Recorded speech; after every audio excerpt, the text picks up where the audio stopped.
way back 5 months ago, I finished my oil pastel sketchbook. Today, I am finally starting a new one and I'm taking the first step back towards finding my creative routine. If this is the first time you found my channel, hi, I'm Frances and I love oil pastel and bookbinding.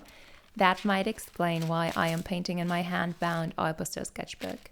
I kept looking for anti-smudge sketchbooks and couldn't find any. Now I make them myself. The paper I'll be using is Hanemühle Bugra, 130 grams per square meter.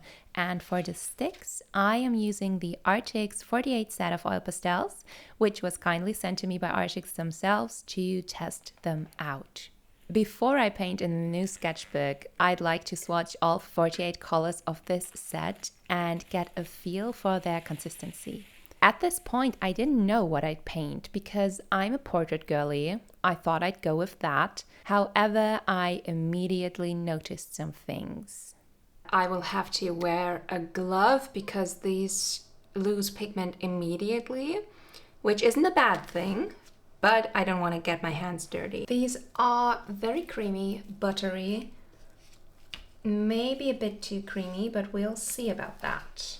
You really touch it and it comes off immediately. Oh, they're a bit difficult to blend. Much harder than I anticipated. I wanted to spare myself grief and have an enjoyable painting experience after such a long time of no painting. In my opinion, it's essential to have good blending properties in an oil pastel stick if you want to paint portraits, or realistic portraits, that is. I usually go for Sennelier. They are my very expensive favorite.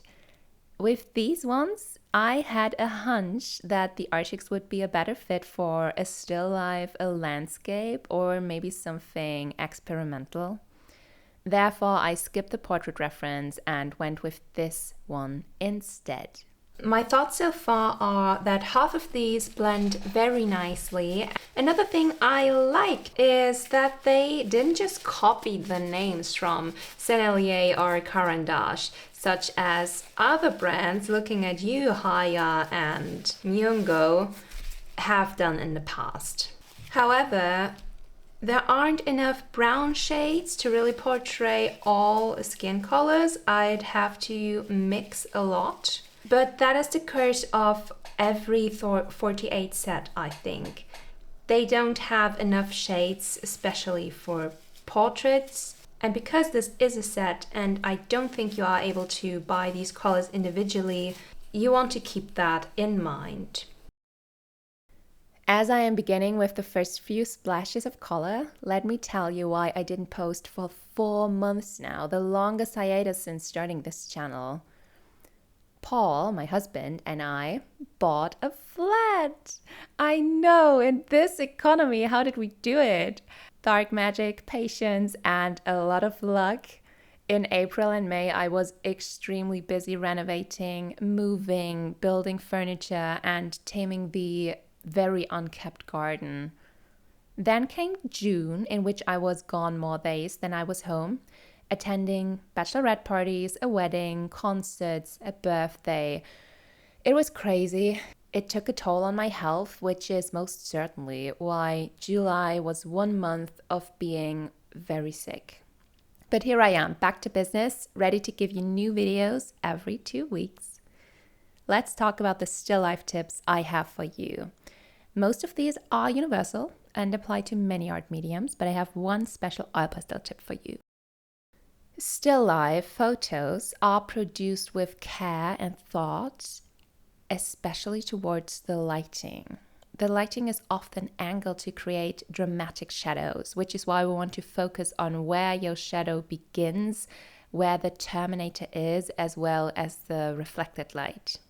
If you're a bit lost with this whole shadow and light terminology I'm using, don't you worry. I'll link an incredible blog post in the description where I have all my knowledge from. It explains it concise and is great for beginners as well. Another thing about shadows, they are warm in tonality. There is an incredible video about this, which I will link below. That's why you frequently see me use this burgundy stick in the shadows because it's a great shade to warm them up. Pay special attention not only to the shadows, but also to highlights as well. The highlights should be positioned with care and need to pop. White oil pastels often lose their vibrancy when applied too thin, and you want to go in there with a lot of pigment.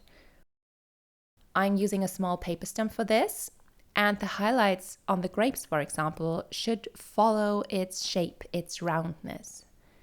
This tiny detail will make a big difference. Now, a special tip to oil pastels. Use the oil pastel's texture to your advantage. I use a flat finger for blending the grapes because their surface is taut and shiny.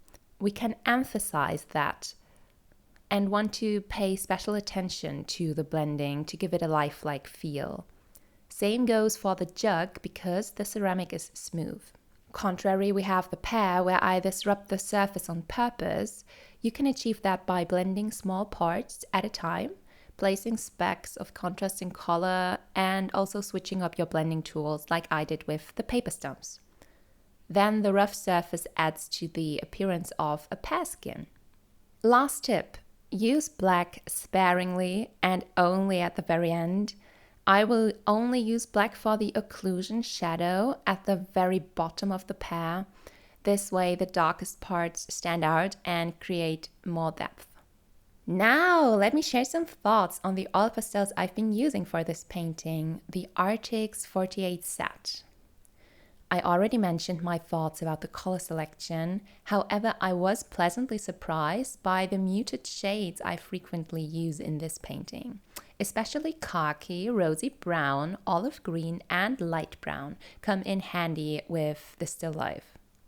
As I mentioned, I also used the burgundy shade to warm up the shadows, and I used Prussian blue to cool the highlighted areas.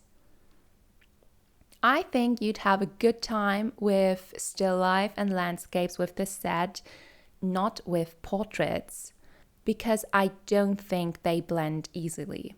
They do eventually, but I did have trouble mixing shades. And once the paper is saturated with pigment, it is even harder to blend them and not just squish the paint from left to right. I did enjoy the texture though, and think it can be fun to experiment with. The pigment comes off easily from the sticks and in a thick layer as well. The inability to blend easily comes with a surprising positive side effect though. I was able to easily paint multiple colors next to each other, as with the background and the jug. Because the colors didn't mix, I had an easy time separating the object from the background. That was a nice surprise. A clear positive I want to mention is that they don't smell and they aren't as oily as, for example, the Haya or even some of the Sennelier. Last thing I want to talk about with the Arrtx is their extreme softness, which comes with pros and cons.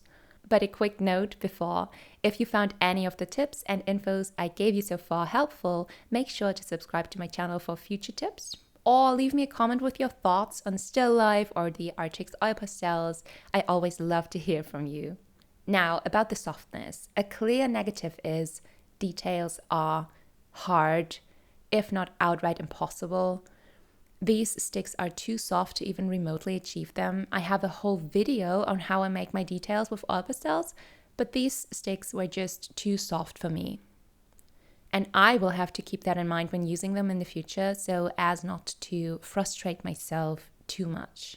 However, because they are so soft, you can cover large surfaces quickly, such as the background. And I think that will be the main use I have for them, doing backgrounds for portrait paintings, and as a standalone, they will work with experimental and abstract pieces.